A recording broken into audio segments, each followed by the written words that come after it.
Is Kirk Cousins still the problem?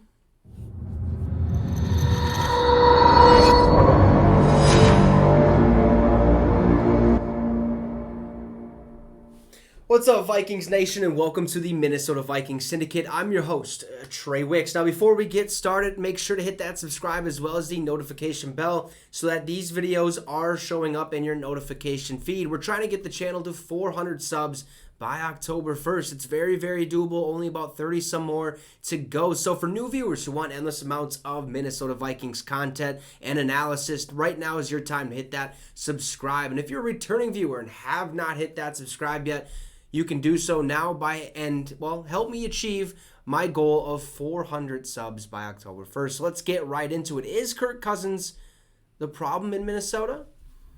I'd say yes and no. Okay, a little bit of both. No, for the simple fact that he has made some pretty decent throws. He gets it done every once in a while. The yes part is he can't win in prime time. He just can't. He's 2-10 on Monday Night Football. Okay, so that worries me when we say make the playoffs or try to go for a Super Bowl run. He never plays great under the bright lights.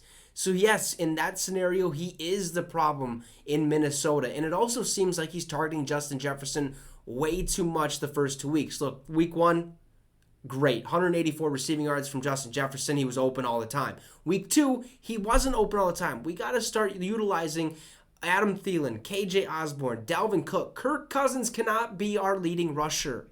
Can't. Okay, 20 yards rushing, and he was our leading rusher against Philadelphia Eagles. So is he our problem for the Minnesota Vikings? Well, Brent Sobelski, I believe is how you say his last name, or Sobelski, one of the two, dove into this. He's a writer for Bleacher Report, and basically was laying out, is Kirk Cousins the problem for Minnesota? And this is kind of what he had to say. He said, in the biggest moments, Minnesota Vikings quarterback Kirk Cousins comes up small. He's an anchor when the franchise is searching for its Aquaman. The 34-year-old signal caller personifies mediocrity in a world where elite quarterback play is more essential than ever to compete at the highest level. The game is built around superheroes posing as professional athletes. Josh Allen, Patrick Mahomes, Justin Herbert, and Lamar Jackson bring Superman-like qualities to the position. Cousins doesn't even have outstanding natural arm talent to make up for his lack of athleticism or the precision to continually beat defenses with accurate throws based on pre- and post-snap reads. He lacks a single elite trait. Now, yet the Vikings organization defiantly pays him massive guaranteed contracts to keep him as its offensive leader. It's an inexplicable approach that keeps the entire organization trapped in the phantom zone. For example, an inescapable prison built of its own making. Okay, the juxtaposition of the team's performances through the first 2 weeks of play perfectly encapsulates where the quarterback and his squad sit among the NFL's hierarchy. Now, during Monday's 24-10 loss to the Philadelphia Eagles at Lincoln Financial Field, Cousins threw 3 interceptions and averaged under 5 yards per attempt. Terrible, okay? All 3 turnovers came in the second half and were backbreakers. You can say that again. All right, to be fair, the first interception was forgivable. It's never forgivable, okay? Sorry about it. You threw an interception. Now, Justin Jefferson didn't work across Darius Slay's face, and the cornerback undercut the pass at the 1-yard line. Also, defensive tackle Javon Hargrave hit the quarterback as he attempted his throw, which took something off the pass. Still got to find a way to get the ball there. If not, make your reads a little bit better. Let's get in a rhythm, okay? Enough of these interceptions, especially so close to the goal line. Now, he follows it up after that first interception with saying the next 2 were far more problematic. Cousins looked toward Adam Thielen to convert a 3rd and 7 situation. The veteran signal caller didn't recognize the underneath dropper.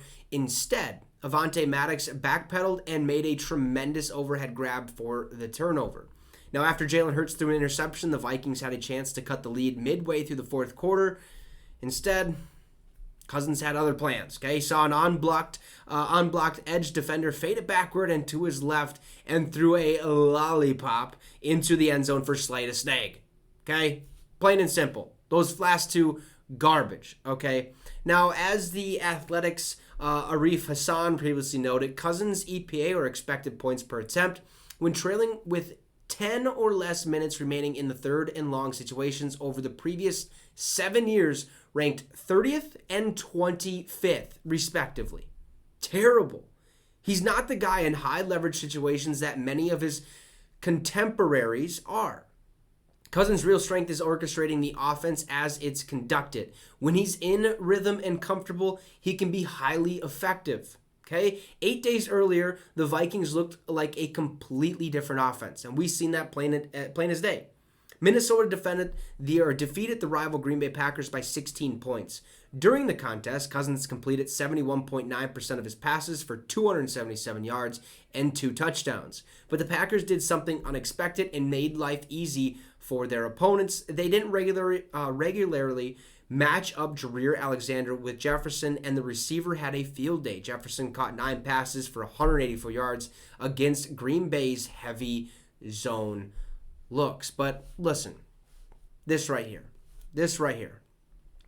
More than enough talent resides on the roster for the Vikings to compete on a weekly basis. Jefferson will bounce back after being mostly shut down. Okay, the 32-year-old Thielen can still be a factor. We need to implement him more. Dalvin Cook won't be held for only 17 rushing yards and not be our leading rusher, okay, or on a regular basis. The defense under coordinator Ed Donatel will learn from playing a mostly too high safety look Monday against a strong ground game while still making a major mental mistake to surrender a 53-yard touchdown bomb, okay? At this point, we're kind of used to it. The past 2 seasons, our secondary has just been atrocious, okay? It's been awful. Now, the Vikings remain in transition. New general manager Kwesi Adolfo-Mensah and O'Connell wanted Cousins back to provide some stability, which is understandable, okay? His signing was also rooted in fear of subpar quarterback play. The 11-year veteran provides a distinct baseline. The problem is his ceiling and floor basically overlap. Okay, as such, Minnesota remains in limbo thanks to average quarterback play. Cousins is what he is, and it's not good enough. The franchise, meanwhile, will tread water until it finally goes in another direction at the game's most important position. Right there, right at the end. Cousins is what he is, and it's not good enough. I get it is week 2. He played a horrific game. Awful game. 3 interceptions. Can't have it. We also can't have him being our leading rusher. Just can't happen in the future. Okay, Cousins is sort of the problem in Minnesota. I think things can change, and I bet we'll get it figured out. But as of right now, I understand why we stuck with him. The stability, that veteran leadership in that room. Also, who's better on the market right now? Nobody. Okay, Cousins is our guy. We have to live with it. We're going to live with it. We're going to die with it. It is what it is. But Cousins just simply is not good enough at this point in time. Now, if we get to the playoffs, we better be shaking in our boots, even though we're going to be pumped up and ready to rock and roll. But he might just blow it when the lights are shining the brightest. So anyways, hit that subscribe as well as that notification bell. Let's get this channel to 400 subs by October 1st. It's very doable, folks. Just got to hit that little red button. Anyways, have a great rest of your day. And, hey, Skol Vikes.